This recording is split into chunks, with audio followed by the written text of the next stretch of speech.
اعوذ باللہ من الشیطان الرجیم بسم اللہ الرحمن الرحیم السلام علیکم ورحمۃ اللہ وبرکاتہ اللہم صلی علی محمد وآل محمد وعجل فرجہم۔ موضوع گفتگو صحبت ہے۔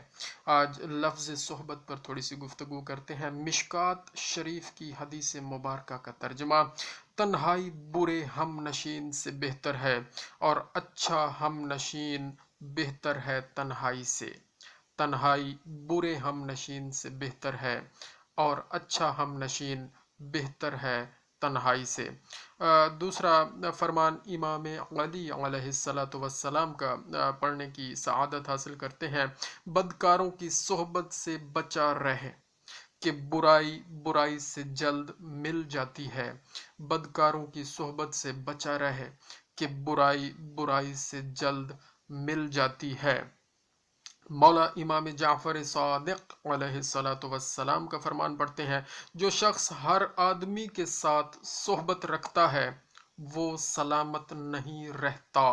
ایک اور فرمان امام جعفر صادق علیہ السلام کا پڑھنے کی سعادت حاصل کرتے ہیں: فاجر سے صحبت مت رکھ کہ تجھ پر فسق و فجور غالب آ جائے گا۔ فاجر سے صحبت مت رکھ کہ تجھ پر فسق و فجور غالب آ جائے گا۔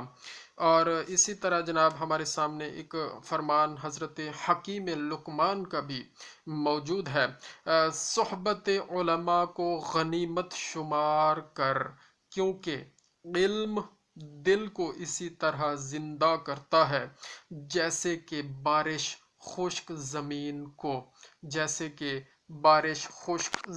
کو۔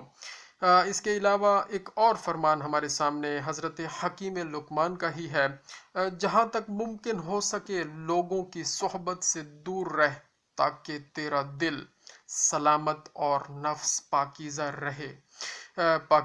اس کا مطلب یہی ہے، برے لوگوں کی صحبت سے دور رہنا ہے، اچھے لوگوں کی صحبت تو اختیار کرنی ہے۔ اور اس کے بعد جناب حضرت حسن بصری رضی اللہ تعالی عنہ کا بھی فرمان ہمارے سامنے موجود ہے: بروں کی صحبت نیکوں سے بدگمان کر دیتی ہے۔ بروں کی صحبت نیکوں سے بدگمان کر دیتی ہے۔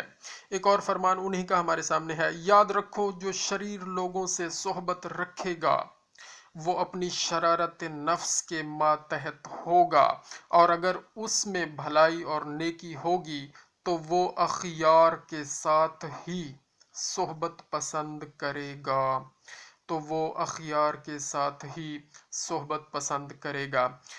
اس کو یہیں پر روکتے ہیں۔ جزاک اللہ خیرہ۔ اللہم صلی علی محمد وآل محمد وعجل فرجہم۔